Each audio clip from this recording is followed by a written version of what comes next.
In the news tonight, investigations continue into a fire that gutted a building housing 3 businesses. A fish fry, the first event for St. Thomas regathering celebrations. And in sports, national athletes sharpen up ahead of the World Indoors. Broadcasting from our studios in the Pine St. Michael, this is CBC NewsNight, starting now. Very good evening to you. I'm Lisa Broom. Thank you so much for tuning in. In our top story tonight, a fire that gutted 3 Cane Garden St. Thomas businesses last night continued to occupy the attention of fire officials and police today. The blaze raged for quite some time before firemen were able to bring it under control. Anesta Henry has that story. Police and the fire officers were still at the scene today, soaking the smoldering remains of the building that housed the 3 businesses. This was a far cry from Saturday night when the blaze engulfed the structure, sending flames many meters into the sky. Station Officer Roger Bourne of the Barbados Fire Service tells CBC News the fire started around 7:36 p.m. and destroyed the businesses The Speed Shop, Quality Bus and Truck Spares, and the Color Excel. All the businesses were destroyed by fire. This fire was under the command of Divisional Officer Small. However, the Chief Fire Officer and the Deputy Chief Fire Officer were in attendance at this fire as well.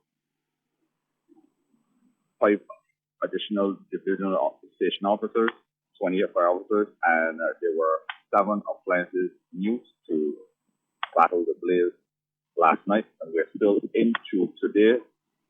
The fire is under control at this time, and we are trying to our best to mitigate this situation to have it completely extinguished before the end of the day, so that the road can be reopened and there wouldn't be any effect from downwind from those who live in the area. Station Officer Bourne notes no one was injured as a result of the fire. Due to the construction and we had some collapsed structures, which make it more difficult for us to deal with the fire situation. We are working assiduously to try to have it completed. The cause of the fire has not been determined as yet, and investigation is ongoing. Anesta Henry, CBC News. St. Thomas kicked off its Regathering 2025 month of activities with a fish fry at the Holy Innocents Anglican Church. Scores attended the event held on the church's premises last evening. Let's hear again from Anesta Henry. Fried fish, grilled fish, breadfruit chips, peas and rice, vegetable rice, as well as chicken and cassava pone. These were some of the menu items at this feast of an event to get the St. Thomas Regathering celebration started. Deputy Chairperson of the Fundraising Committee at the Holy Innocents Church, Sandra Murray, tells CBC News it was well supported. Our fish fry, which is an annual event, but it always comes on this, the 1st of March. So this is our event for the regathering. Miss Murray says the food was quite a hit. Any type of drink that you can think of, especially our fruit drinks, which is very popular again. And if you want to get a little harder, you'll find something at the bar. Maxine Codrington Thompson, who is from Rock Hall, St. Thomas, was anxiously awaiting her parish's turn to host its regathering activities. And I'm glad to have the gathering in St. Thomas. Was waiting for it very long, and I hope it will be good as well as the others. The Venerable Eric Lynch, who attended the event with his wife Jillian, says he enjoyed the gathering and the fellowship. In fact, you can hear the little ones behind me at 8:30 in the night, feeling safe and happy, and just feel like they're all part of God's wonderful gift to us here in our nation. Blessed and thanks to Barbados, to the people of St. Thomas, all our relatives in this area, and indeed the whole of Barbados and those who will be coming in to gather with us. And it was not only an evening of fine food, a karaoke session was also on the menu. Onesta Henry, CBC News. The Congress of Trade Unions and Staff Associations of Barbados believes there is a place for short-term contract employment, particularly as it relates to projects.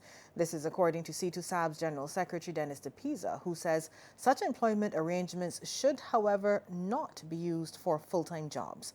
He was responding to comments made by Minister of Labour Colin Jordan, who reminded employers recently that it is unacceptable to issue short-term contracts to fill permanent positions.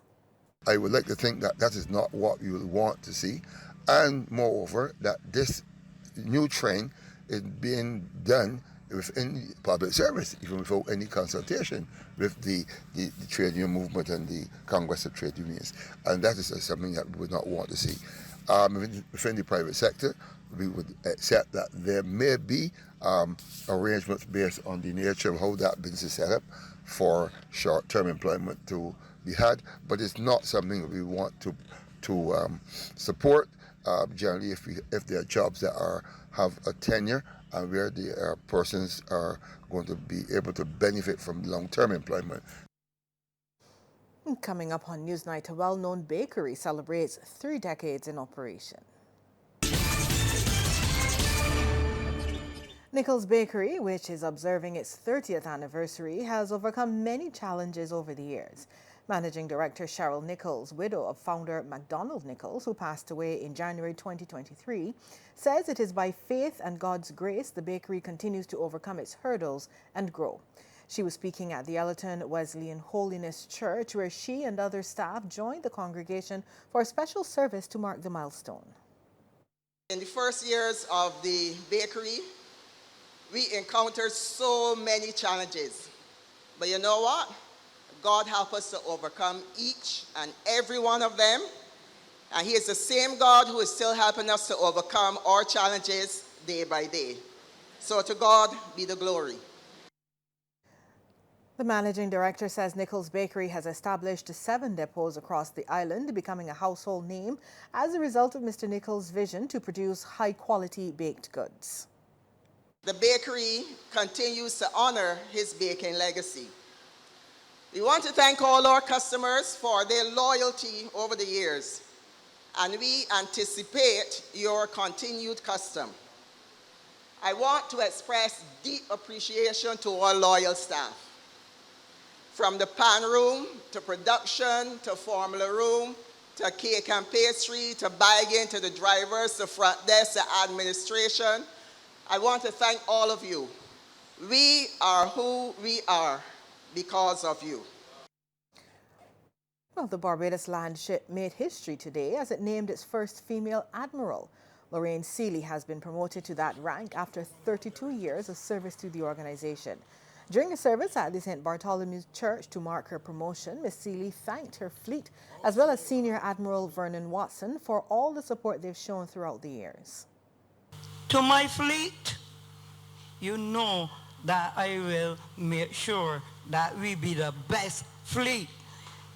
Are we sailing? Best fleet. So I thank you one and all, and thank you, Admiral Senior, for all your assistance. You have walked me through this, and it could not be done without you. I thank you.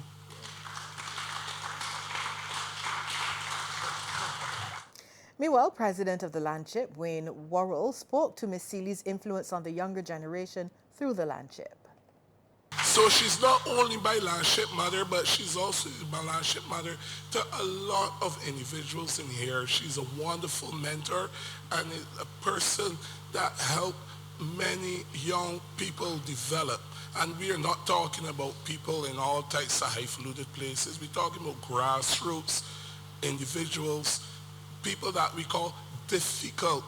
You don't understand that this is the ones that we like, and we enjoy trying to show them a different way. Well, we'll take another break here, but when we come back, Damien Best will have the sports. Sports time. Good evening. I'm Damien Best. Well, fast-rising Barbadian female sprinter Kishwana Niles warmed up for this month's World Athletics Indoor Championships in Nanjing, China, with a season's best in the 60-meter finals at a qualifier yesterday in Jamaica. Niles, running in lane 7, finished third at the G.C. Foster College track, clocking 7.12 seconds, dipping below the 7.15 qualifying time. The event was won by Tina Clayton in 7.08. Gunn sends them off and running, and Serena Cole gets a good start. Serena Cole is ahead of them. Tina Clayton is coming, Natasha Morrison, and it's a black hit at the line. Let's see. Let's see. It might be Tina Clayton. Might be Tina Clayton. And Clayton gets it. 7.08 for Tina Clayton. So Tina Clayton gets it. In cricket news, India ended the group stage of the ICC Champions Trophy unbeaten as they defeated New Zealand by 44 runs today at the Dubai International Stadium. Asked to bat, India posted a total of 249 for 9 and then bottled out the Black Caps for 205 in 45.3 overs. India will now play Australia in the first semi-final on Tuesday in Dubai, while New Zealand will take on South Africa on Wednesday in Lahore. Well, Trinidad and Tobago dominated the 22nd Tanglewood Stakes and Trophy at the Garrison Savannah yesterday on Gold Cup Day. The favourite, Hello World, with jockey Dylan Kilawan, was followed home by Princess Aruna, ridden by local jockey Ricky Walcott. On the outside is Priceless. Hurricane is also in contention. Then on the outside is Mikal.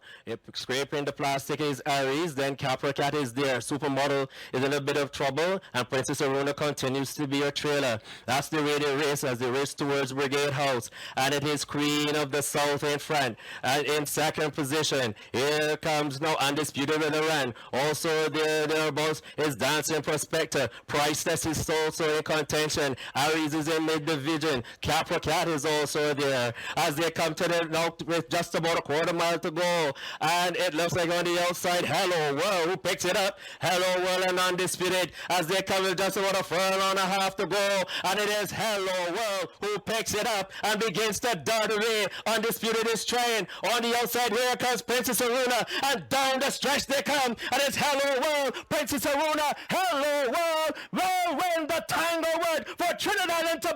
It's a 1-2. Well, the island's junior badminton athletes were on court recently for the Young Attack tournament at the Wilde Gymnasium.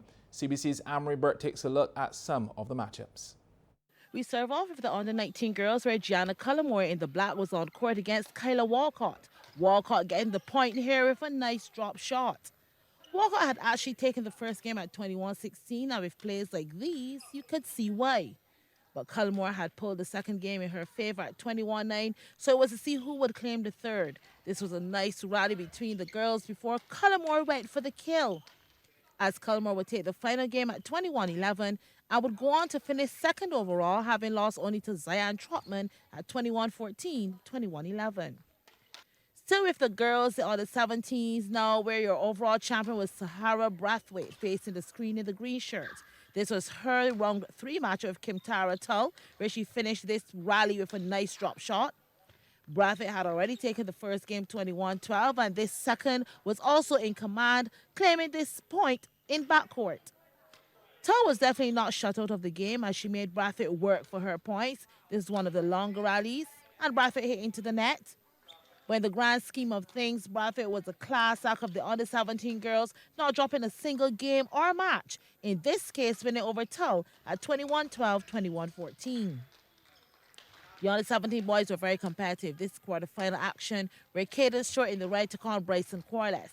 Short had already claimed the first game at 21-10, and in this second was kept on his toes. Corliss gifting him a point here as the backhand is Short. Short serves. Corliss responds, but Short just waits to pounce on him. Another quick point gained.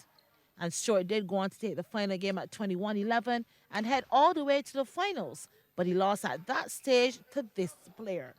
Isaiah Hines backing the screen in this quarterfinal match here with Samuel Humphrey. He was the overall boys on the 17 champion. Hines with a quick fire effective return. Hines with the serve. Humphrey picks it up. Another power return gives Hines a point. And here is where he sawed up this match. A nice rally, but Humphrey hits out Isaiah Hines win this quarterfinal 21-15, 21-16 before going on to beat Cadence Short at 18-21, 21-18, 21-12, the champion player among the under-17 boys. Yeah, thanks, Anne-Marie. Well, the recently held Aviation Cup aligns well with the plans to ensure that Barbadians can benefit from sports tourism on the island. That's according to Permanent Secretary in the Ministry of Youth, Sports and Community Empowerment, Joy Adamson. The 2025 Hearts of Many event in collaboration with the Barbados Tourism Marketing Inc.